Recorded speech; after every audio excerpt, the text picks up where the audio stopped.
Hello, hello, hello. Welcome back to Town Hall. I am your host, Meredith Lilly. And let me just say this. I just want to thank you all for tuning in for the last few weeks. It has been incredible. We've been doing a lot of election coverage, and I've been learning a lot. I've been seeing a lot on the ground, hearing a lot. And let me just say this. It's not time to give up. It's not time to let go. We still have to get back out there. We have another election, two very important city elections coming up in Georgia in January, plus other local elections across the country. So look, it's not time to get tired, but we have to get back out. We got to keep pushing and push us on over to the finish line. But again, I just want to say thank you for joining in. Now, today I want to come in with a special edition of Town Hall. I want to bring on some of our Black authors across the U.S. today. I want to highlight them, some of the brilliant minds. We need Black authors. We need more. Black authors tell the story of both the struggle and the triumphs of our community. So I am so happy today. We're taking just a little break from the election and just tune into something different today with our Black authors. So let me welcome, y'all help me welcome three great authors today. Terry Mills from Birmingham, Alabama. His book, Nobody Cares, Work Harder. Then we have Beatrice Gautreaux. How you doing? Blind Justice. I'm so excited about reading that. And thirdly, we have Miss Kadora. Ladies, love yourselves first. That's happiness. I love that title, and I'm so excited to talk about your book as well today. So authors, thank you so much for joining us today. I am just ready to jump into a great conversation, and just so excited that you all took the time to join us today. I know you all have been, some of you have been on the road marketing, just trying to get your books out there. So I'm excited to hear about it. So first and foremost, welcome. But I want to ask, and I'll start with you, Terry Mills. Where did you get your title from your book? Where did you get the inspiration from?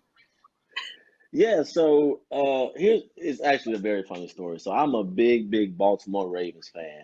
Love Lamar Jackson. And last year, I'm pretty sure everybody saw it. He had a press conference and he had on a T-shirt that said, "Nobody cares, work harder." And I thought it was a cool twist because he had an MVP year, right? So basically, he's stating this is good. However, we still got work to do. And so I kind of just attached that to everything that I was doing, hashtagging on all my posts or whatnot. And then when I decided to write a book, I said, man, I think this would be a great author because a great title because it's catchy. And that's kind of how it came up. Wow. So Terry, do you get a lot of questions about your title? Because that's the thing that stuck out most to me when I saw your book was Nobody Cares, Work Harder. And I know people have a lot of excuses about, why they can't do something. But the reality is, although we do have people that care out there, people still just want you to keep pushing and get to the end. So do you get a lot of questions about your title? Oh, absolutely, man. Because I got T-shirts and hoodies or whatever, and I just wear it, and people be like, "Man, I feel that." They don't even know what it's about. However, it can resonate with everybody, and so, that's basically the whole theme of the book is going through adversity. It's basically my story. I'm telling from beginning to end where I am now, and kept hitting brick walls. At the end of the day, you got to keep going, right? And I think right now with everything that's going on in the world, we all just need some inspiration, just to keep people encouraged to keep going. So. Absolutely, man. People that I've had people that said, I don't even know if I'm gonna read it, but just the title alone makes me want to buy it. So I'm like, well, whatever you need to do, I'm with it. Absolutely. Now, Kadori, ladies, love yourselves first. That's happiness. Now, that makes me Yes. smile as well. Now, tell me a little bit about where you get your inspiration from your title. These titles are just sticking out. It mostly comes from my personal journey in life and different issues with relationships, as far as being married before, as far as friendships, and just taking care of patients over the years. I find that more women than anything else don't usually live their dreams. They always put everyone else first, whether it's their children or their jobs or their spouses or their mates. And what you find is that later on, when women maybe get in their late 30s or early 40s, they start realizing I haven't really been pouring into myself. So that's where you see the emptiness at, and people trying to reinvent themselves or figure out who they are. So I just want to get to women earlier and inspire them to love yourself first. Just like when you're on an airplane, if they tell you that this plane goes down, you have to put your oxygen mask on first. Fill your cup up till it's overflowing before we keep pouring into everyone else, because that's what women were taught to do. That's what society teaches us. You should be the sacrificial lambs for everybody else, but what about your purpose in life? What about what you're supposed to be doing? What about making yourself happy first? Wow, look, I should have had that a few years ago, and I'm gonna get it Right. soon because I am a workaholic, and I could go years without literally dating people or dating Right. someone special. And it's funny because I just do not pour the time into myself because I honestly like working, and I like Right. what I do. I like working in politics, and so that's absolutely brilliant. And I think about a lot of women that work in politics with me. Right. They neglect themselves. We neglect ourselves a lot. So We do. thank you for that. Yeah, and so I'm going to switch over to Beatrice, if you don't mind. Blind Justice. That's another great title, a bold title. Tell me a little bit about your inspiration behind your title. My title was actually selected by a group of family and friends. I was stuck on the title, didn't know what it was going to be. So I had a happy hour party, read a little bit about the excerpt of the book, and I had everybody vote on the title. And we landed right here on Blind Justice. Wow.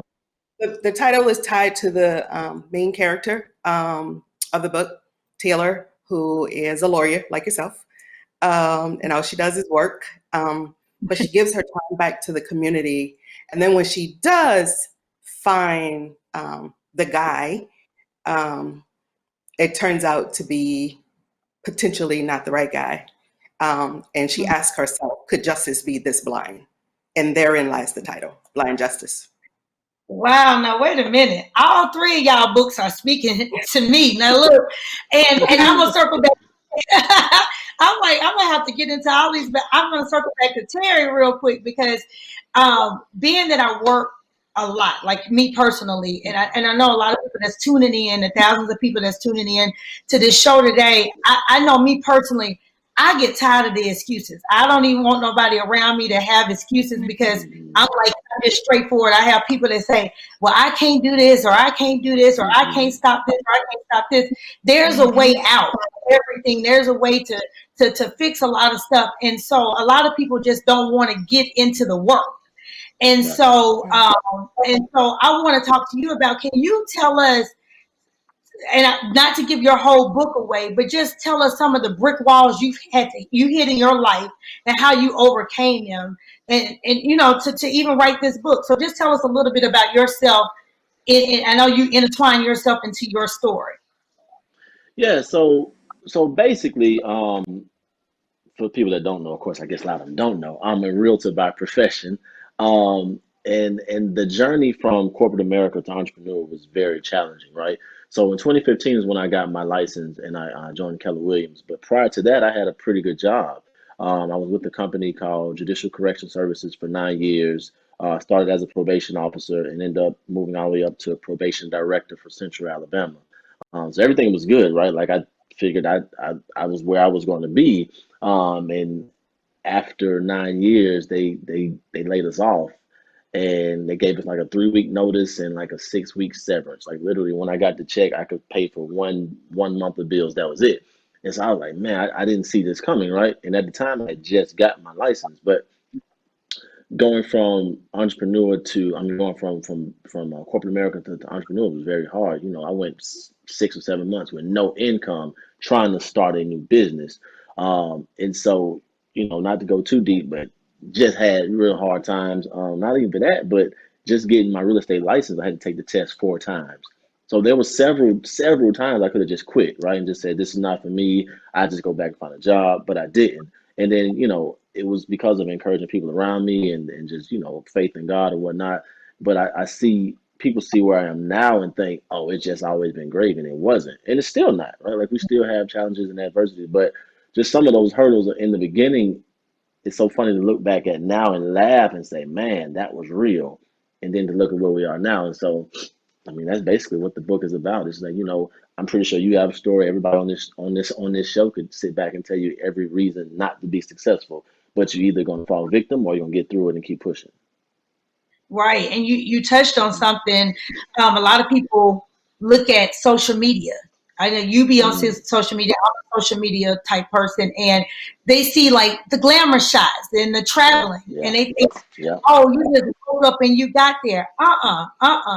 It's a lot of work. I tell my friends that even come to Atlanta Mayor's Ball every year, and they love to come to Mayor's Ball. I get them tickets to the Atlanta Mayor's Ball, and they're like, oh, Meredith over here doing it. Well, it was sweat put in these tickets that I got you for this Mayor's Ball.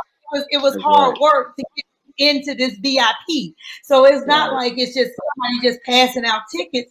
No, it takes work. It takes work. So you're absolutely right. A lot of times people look at your life, at your family life, and say, whoa, they just woke up and they got here, and I'm gonna do real estate now because I'm gonna be just like that. But it's more than that. And Deatrice, you're shaking your head. I want you to jump in and add to that narrative. You're right. It is more to it. It's interesting. I had this conversation just yesterday with a friend of mine. People see the present, but they don't see the journey. And it becomes, for me, I wasn't supposed to make it, if you will. I grew up in a rural town in Louisiana, just outside of New Orleans, where there were no red lights. I can remember growing up, our house was on a dirt road. We didn't even have paved streets. Levee on one side, sugarcane on the other side. So the dream was supposed to be get married, have children, white picket fence, and a dog. And for me, I was like, there's got to be more to life than that. And I always read. So for me, reading was a journey to live in another planet, if you will. It was my traveling the world through books. And through that reading, I became encouraged and inspired, and I wanted to see the world. And so that journey came with blood, sweat, tears, knots, bruises, and all of the things that you're talking about, you and Terry are talking about. But somehow you make it through. I was told so many times, you can't do that. You shouldn't do that. You're not good enough to do that. And my response to it all was, let me show you. And so you roll your sleeves up and you put in the work, because it does require work, hard work.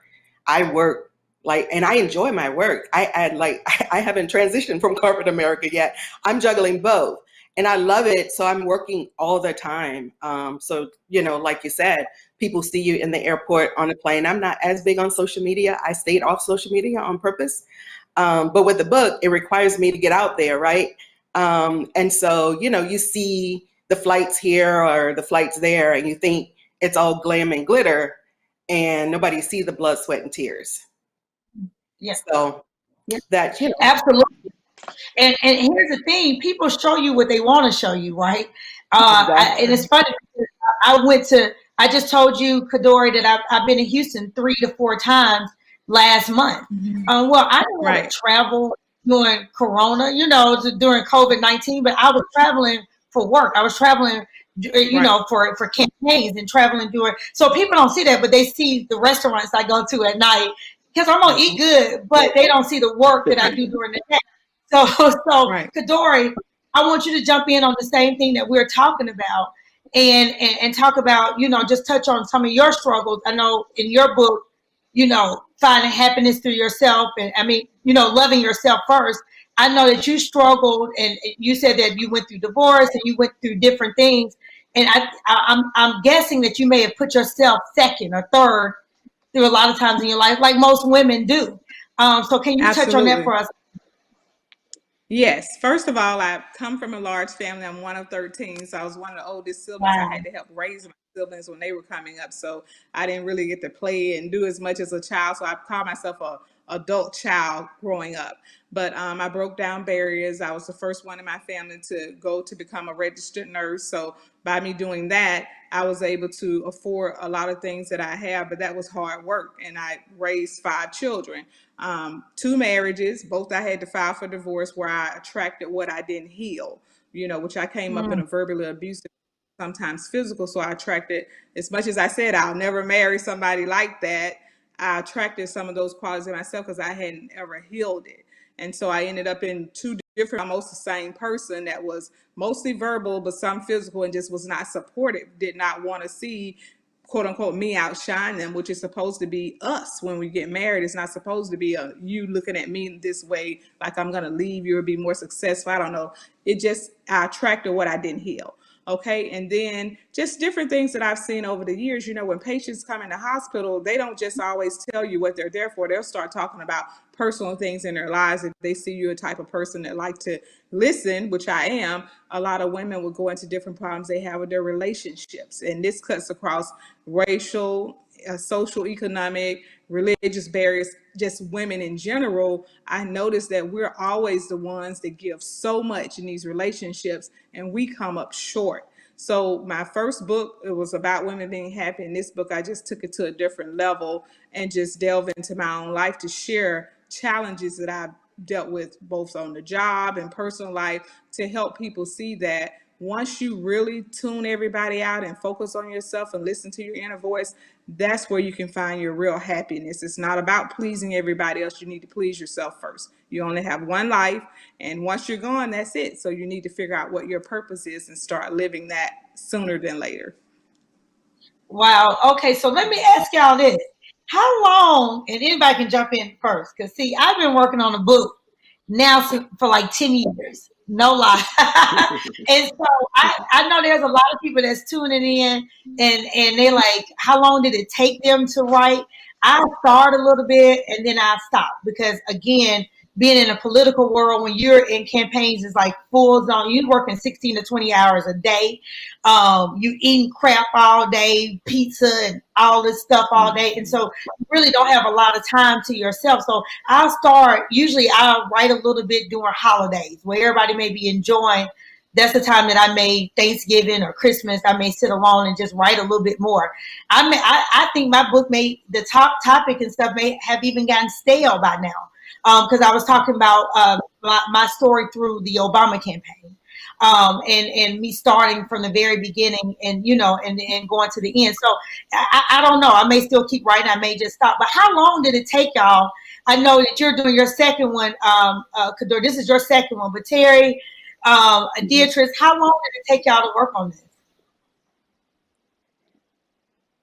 Anybody can jump in. I was trying to wait. Go ahead, Terry. So here's what's funny about this, man. Go ahead. No, go ahead. Good. Okay. I started writing, I think, in 2014. And I was inspired. I had this whole thing, words were flowing, pinning it down. And then I didn't touch the book for 3 years.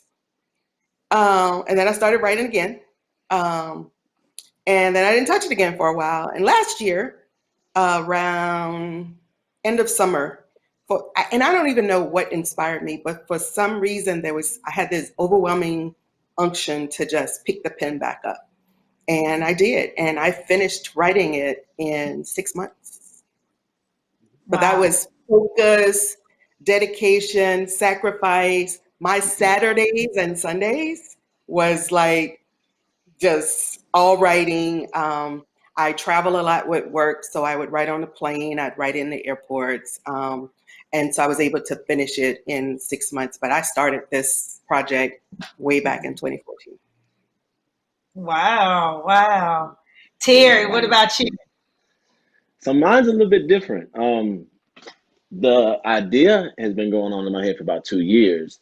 Of course, I battled those insecurities first of who would even read my book, right? Like, why would I write a book? Second, did I have anything to talk about? But honestly, man, beginning of 2020, I just said, this is the year I'm going to do it. And I'm just going to make myself do it. And then COVID hit. And so when we got that notification that you're going to be in the house for 6 weeks, I was like, here it is. So honestly, man, I did it in like in 3 months.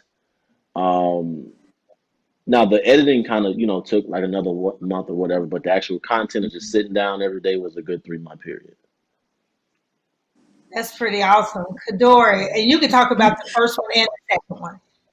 Okay, the first book I was inspired because there was a large book convention that's in New York every year, and it's called BookCon, Book Expo, BookCon. I wanted to go to that, and I found out about it in April. So I had the idea for years, just jotting it here and there, not really being disciplined or taking it serious. But when I found out about that, because someone else was going that I knew, I wrote that in less than 3 months because I had to get it written and get it edited. And it was a smaller book than this one.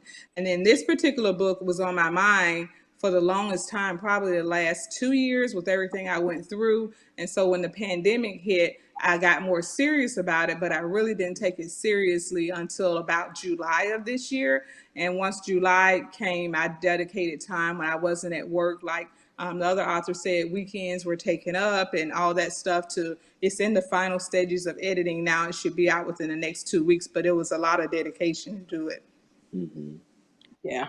Okay. Good. Yeah. So let's circle back around. I want to touch on some of the insecurities that come with writing, and how did y'all overcome, or how did you overcome some of those insecurities with your writing? We can start with you, Beatrice, first, and then we'll go to Kadori, and then over to Terry.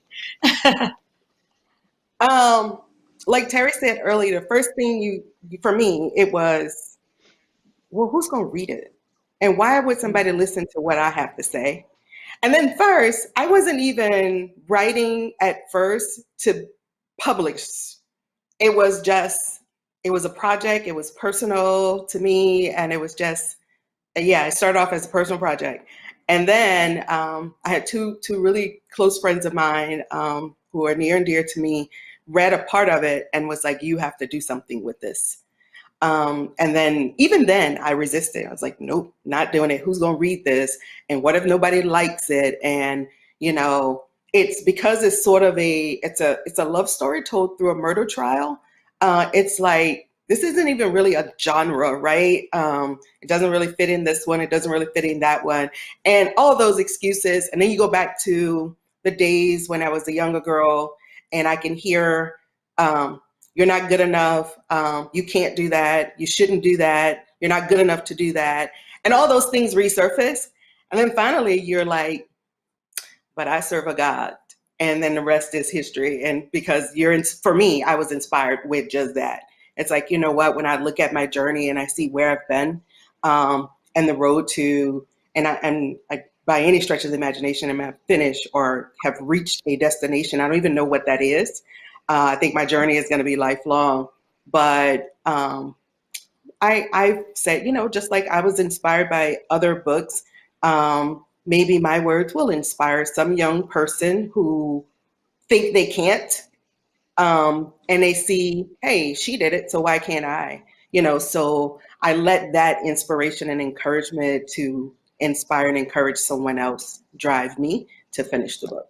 And then hopefully it'll take a life of its own. And for the next person who says, I can't, they'll have something that says, yes, you can. Absolutely.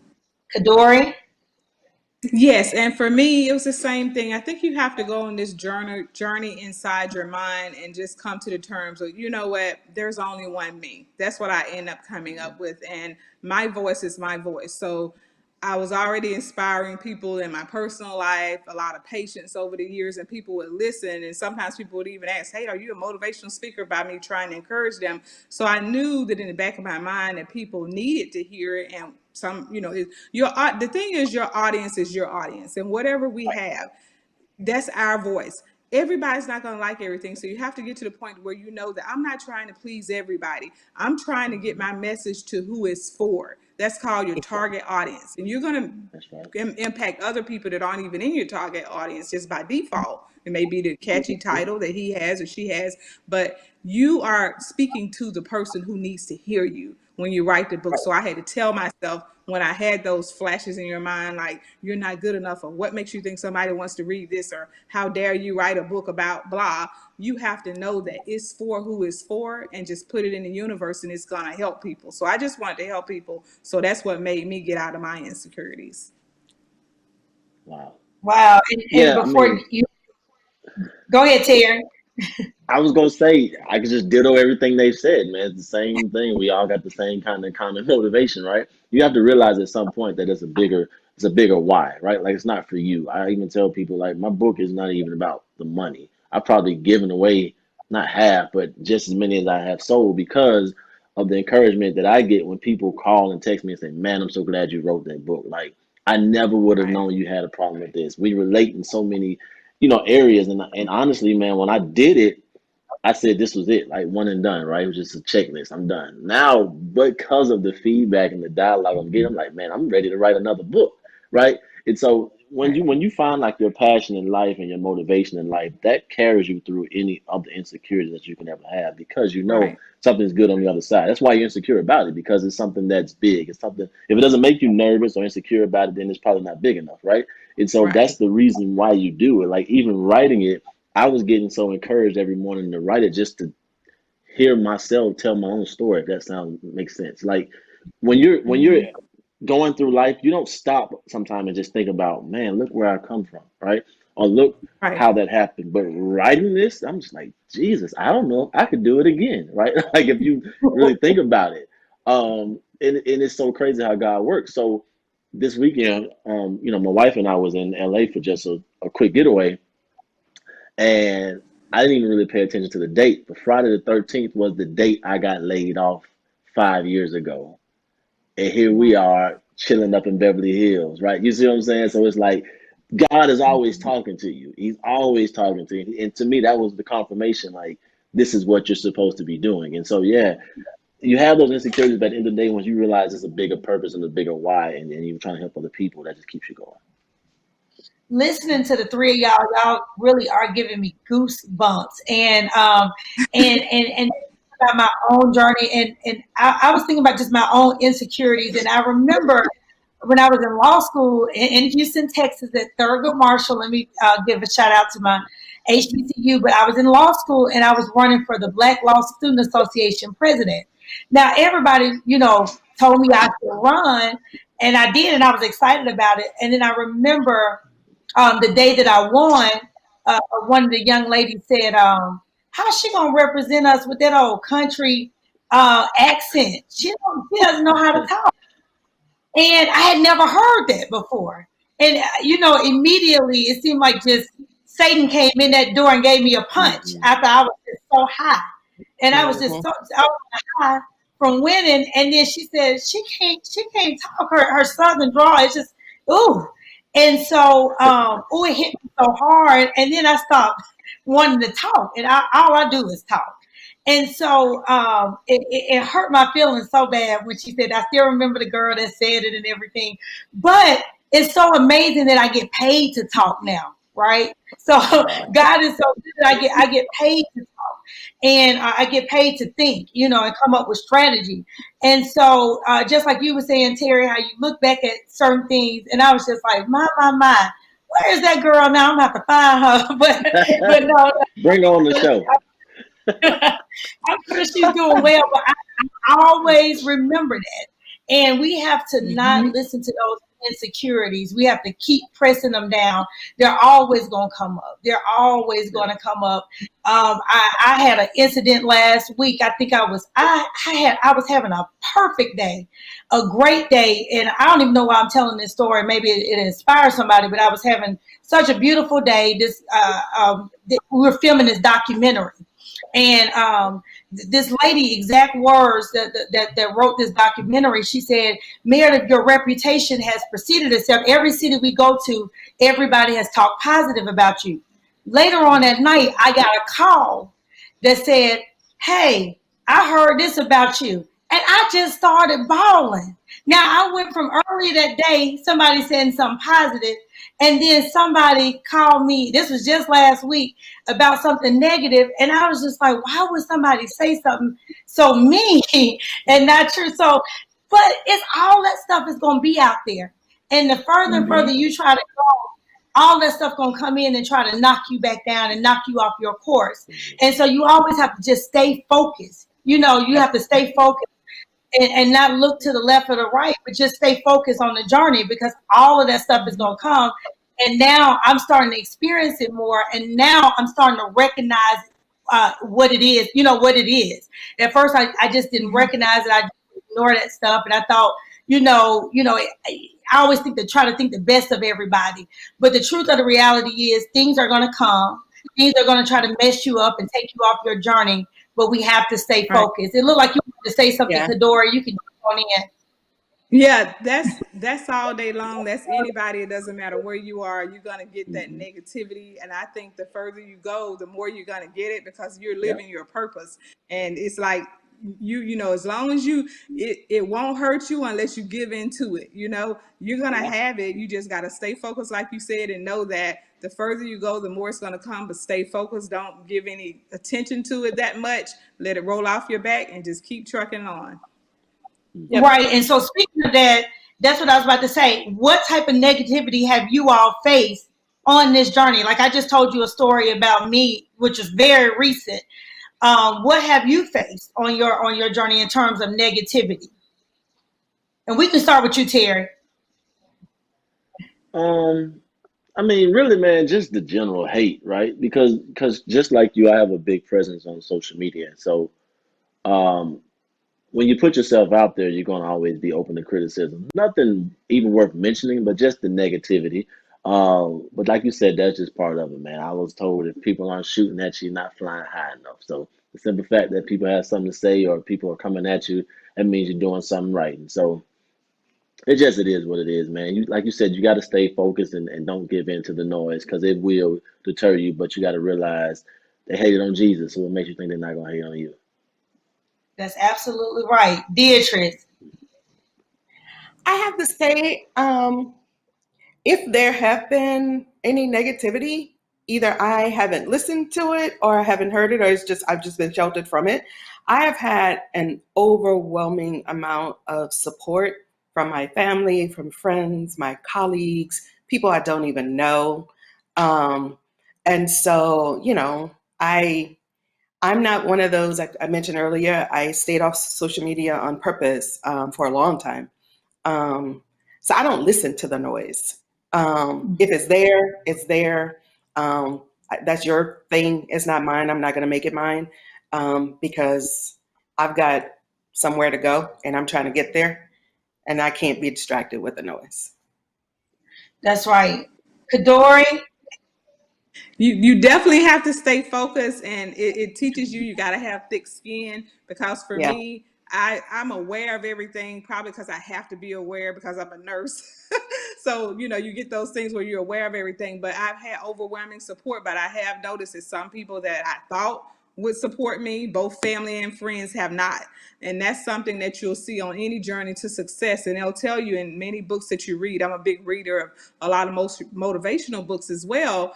But when you're moving and you're doing something, because what happens is this: you haven't done anything to the people, but what you're doing, it makes people hold a mirror up to themselves, and they compare themselves to you. This is their problem, it's not yours. But because of that, you get envy and jealousy, and people that you would have thought were your friends or even certain family members won't support you.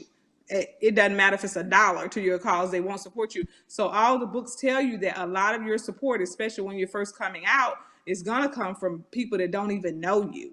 And that's pretty much anything you do. You'll have some that support, but you'll be surprised how people reveal themselves when you start doing things that, you know, because they question themselves. It's their own insecurities. It's nothing you've done. That's right. Terry, you look like you wanted to say something today. Man, I could have jumped up and said amen, you know. Y'all know I'm a deacon, so I'd be ready. Amen. Come on, Pastor. But no, exactly. You're right. You know, I realized that, you know, and I had to come to grips with that, especially, you know, starting new in real estate, you know, kind of took off pretty fast. And a lot of the agents who I looked up to were the main ones. I kind of like, why are they making those comments? Are they talking about me? Like, you would see little subliminal stuff, nothing direct, but just enough to say, I don't know about this person. But what I had to realize is you're just mad at yourself. right? Like you're not Yeah. mad at me, you're mad because you're not doing what I'm doing. And so once you understand that's part of being successful on your journey to success, you can deal with it. I mean, just look at some of the top athletes. Look at LeBron James. As great as he is, people still hate LeBron James. I don't see how, right? Like this man is like, if you write it on paper, he's the poster boy of what you should look like. But you still have people that are criticizing. So what makes you think they're not going to criticize you if they can criticize somebody like that, right? And so you just gotta stay focused. I think the most powerful thing you can do is get a good positive circle around you, right? Because for me, those are That's the it. ones that keep me encouraged. Like the core 4 or 5 people that you know are going to have your back and tell you what's right. And Right. as long as you keep them in your ear and keep them happy, then everything else I think will take care of itself. Like you said, you can't please everybody. It's not for everybody. It's like you said, your book is for your audience. It's not for Yeah. everybody. You know, I've even seen stuff. I think it's kind of funny. I do like sponsored ads with my book. It is called Nobody Cares, Work Harder. And somebody said nobody cares. Like that was funny to me. I'm not gonna lie. You know, it's just like a jab at the book, but that just comes with it, right? At the end of the day, the people that are going to buy it are still buying it, so you just got to keep going. Right. Yeah.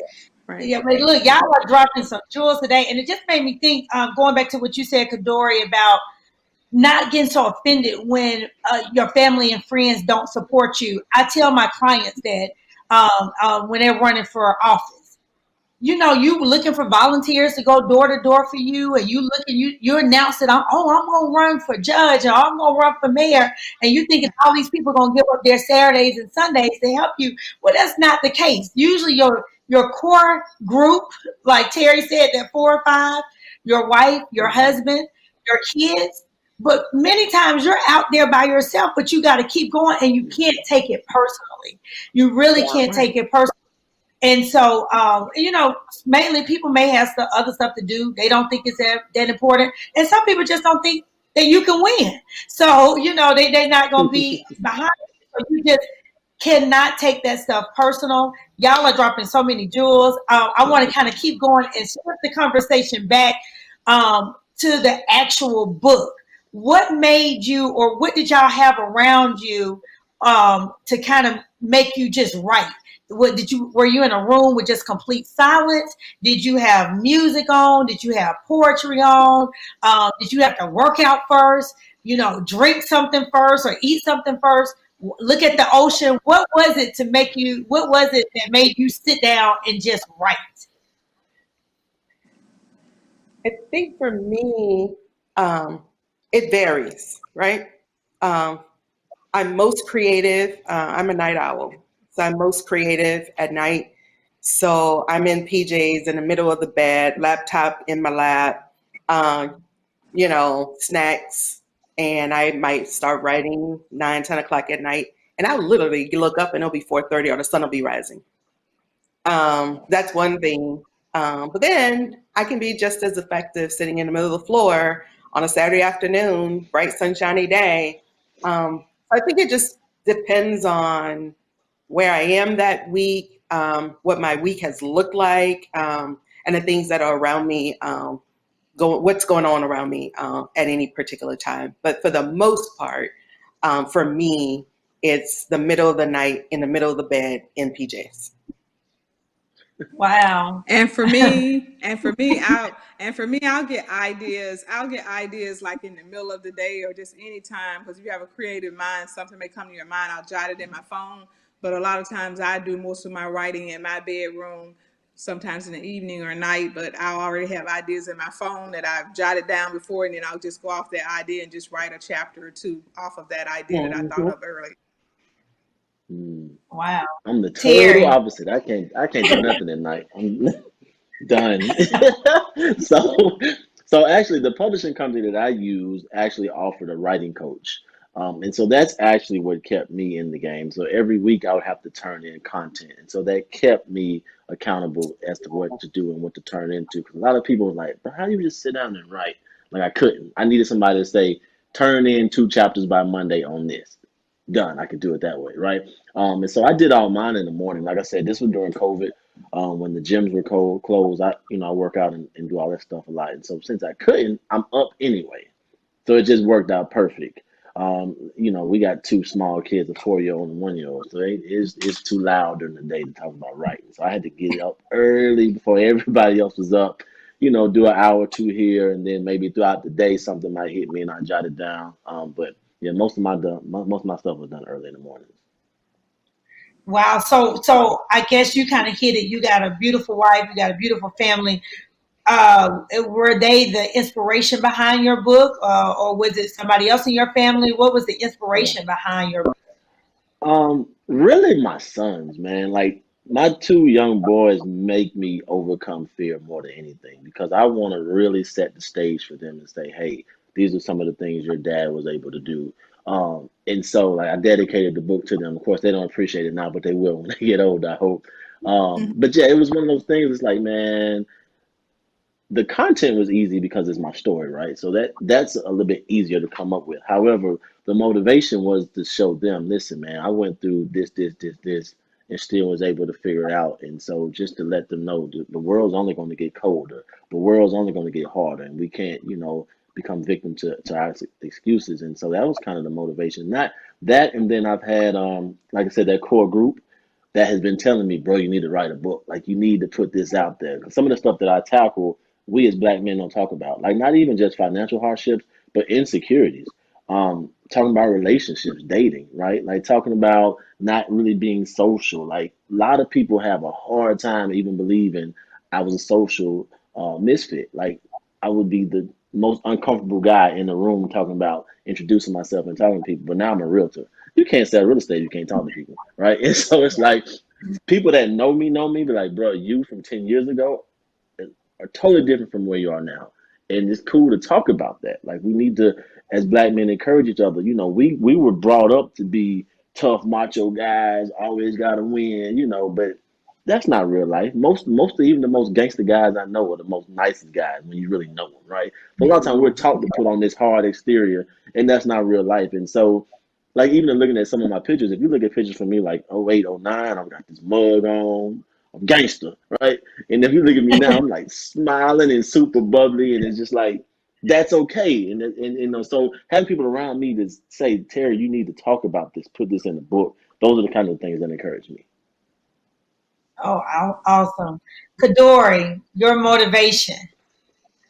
Just knowing that where I was and where I came, and that people can get to where they need to be just from the little nuggets that I was dropping on people anyway. And they were able to say, hey, what you just said really helped me or inspired me, or I'm going to go do this or that. And one of the big things I like to tell people, men and women as well, but that what people feel about you has nothing to do with you. And I know that just sounds cliche. That sounds like something anybody would just say and just like, oh, this is nothing. It's actually true. When people feel a certain way about you or throw hate at you and you haven't done anything, that has nothing to do with you, but it has everything to do with them. And so if I can let somebody know that, how these people feel about you has nothing to do with you. Stay focused. Stay on your grind. What's your purpose? Don't pay attention to that. They're just upset because they don't know who they are. So they're going to react and put it out on you, but you don't have to accept it. So that right there holds a lot of people back, worrying about what somebody else is saying. And you can't even get out of that space in your head to do what you need to do. That's good. Beatrice. I was looking for some positive energy in a painful period. And so I felt like some of the story in the book resonates with where we are in today's world. And I wanted to find a way to just inspire, encourage, a moment where somebody could laugh and just don't even feel the pain, might be a strong word, but the pain of the world that we're living today. And so for me, it was more to encourage, to uplift, and to provide some positive energy in a painful time in life. Right. I like that. And I think I'm going back to something that Kadori said. See, here's the thing, even when you write in books, and I have a lot of friends as authors, and I was reading this in the New York Times not too long ago, where sometimes books, and that's why you have to be so diligent, I think a man wrote a book 20 years ago. Somebody walked by it, picked it up 20 years later, read it. I mean, and the thing took off, became a New York Times bestseller, and it just took off because it changed that one person's life. It got in the hands of that one person. So we can't worry about and get so stuck in, who's buying it, who's not buying it. Did nobody buy my book but my mama? It doesn't matter. And so we have to just stay focused and not a politician. I was working on this elected officials campaign one time, and she actually was the one that told me I was getting nervous on the campaign because we was getting all these jabs, and I was like, I cannot lose this race because I'm new to Atlanta. If I lose this race, they're gonna send me back. And so I was all nervous, and she said, listen, you are, you're the campaign manager, I'm the client, but listen to me. We can't get focused on the left. They're trying to get your attention. And as soon as you take your attention off the goal, they're going to knock you down. And so that stuck with me years later because I was just like, I cannot lose this race. So I was getting scared every time somebody called and say, did you see the news? Did you hear what they just said about your client? Did you hear they talking about it? They talking about it? And they like, why are you listening to all of that? It's not true. And they trying to get you off because if they can get the head off, they're going to tear down the whole team. And so, yeah, you keep listening to stuff on the news and the social media, they're going to tear you down. And so that's so focused, even in this world of illustrations and authors.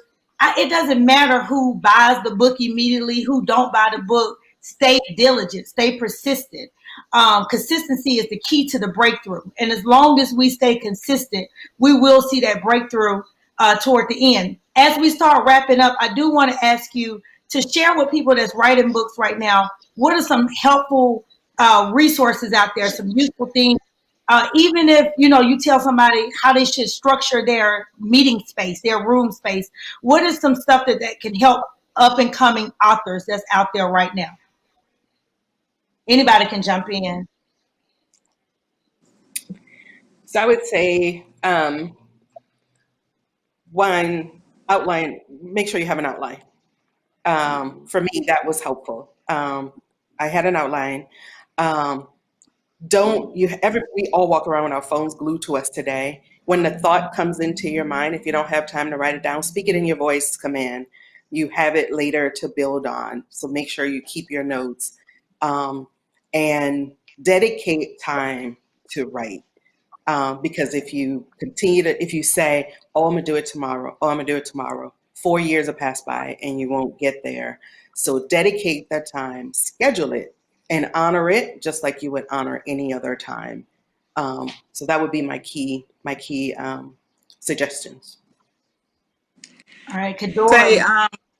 I would say one thing that people can do is dedicate that time, that specific time to put into your book, whether it's once a day, 1 hour, every 3 days, 2 hours, or once a week, 4 hours. Whatever it is for you that works out for you. If you dedicate that time and you have a space where you can just be alone to let your creative thoughts flow, then you already have that time assigned, and plug your, turn your phone off, everything off so you can dedicate that time to it. And then once you start getting a couple chapters, you'll be motivated then to keep going. But you have to have that specific time set aside to put towards writing the book.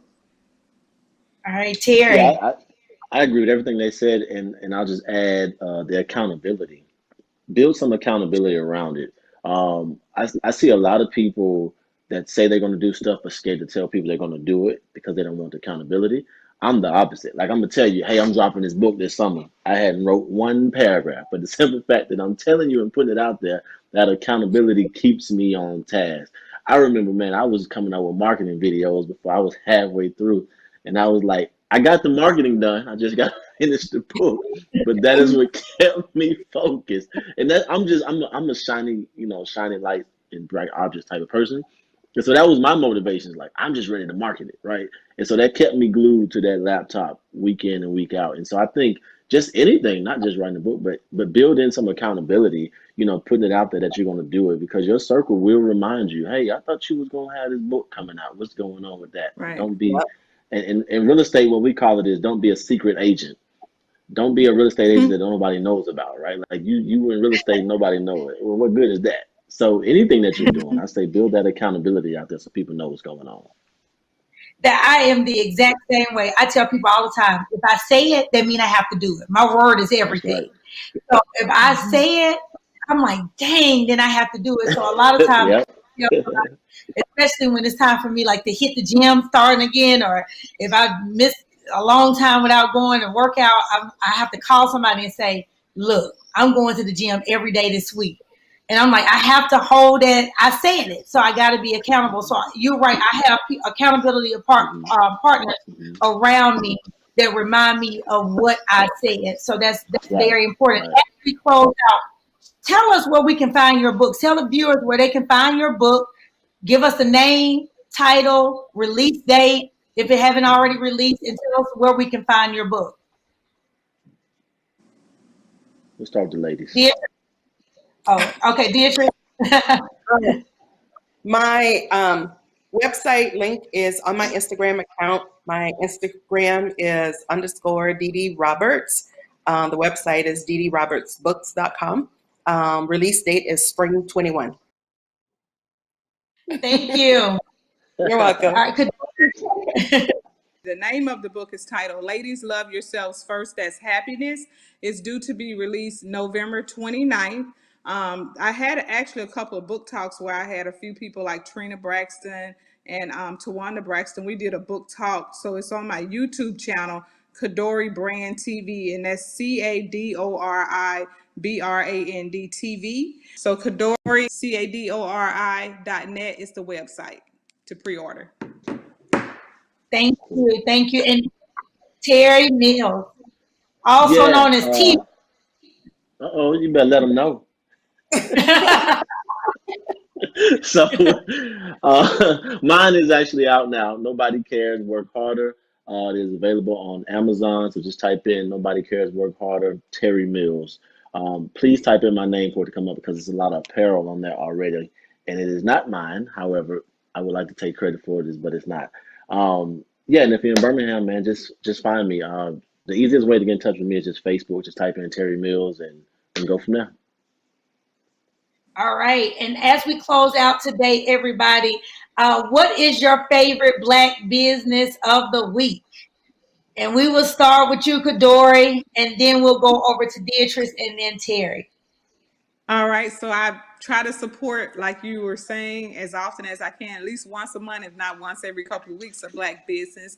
The one that I just bought some nice things for is called Riva Monte Boutique. It's in Atlanta. I bought it online, and it's RIVAMONTAE Boutique. And I think it's on Instagram and all that under the same thing, Riva Monte Boutique, women's clothing. Thank you. Deitrice. I will go with my most recent, as of yesterday, Boards and Platters, out of Atlanta. She makes these wonderful boards, cheese and crackers and fruit and candy, and yeah. So my football Sunday yesterday was Boards and Platters. Terry. All right, so I hope y'all don't be mad at me, but I got to do this. I got to plug T Mills Realty Group, my real estate company. So if you're looking for a house here in Birmingham, please hit us up, T Mills Realty Group. Yes, and I would like to shout out this week Harlem Candles. It's beautiful candles based out of New York, Harlem, New York.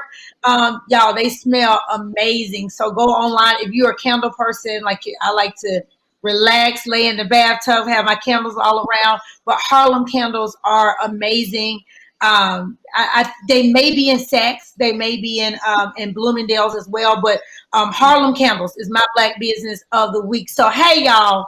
Thank you so much for joining Town Hall today. Everybody that's tuning in, I know y'all learned a lot about, just books and just being an author. I know there's a lot of people out there that's trying to write a book, and here you go. I mean, these people that was on here today, the brilliant authors, I'm just so proud to be in their presence and just proud of their tenacity, proud of their persistence. And I just can't thank you all enough for just being on Town Hall, taking your time out to be on Town Hall today. So again, everybody that's tuning in to Town Hall, thank you so much for tuning in today. Please join us next week for a special show with a special guest. I am not going to give it away today, but please join us Town Hall next week.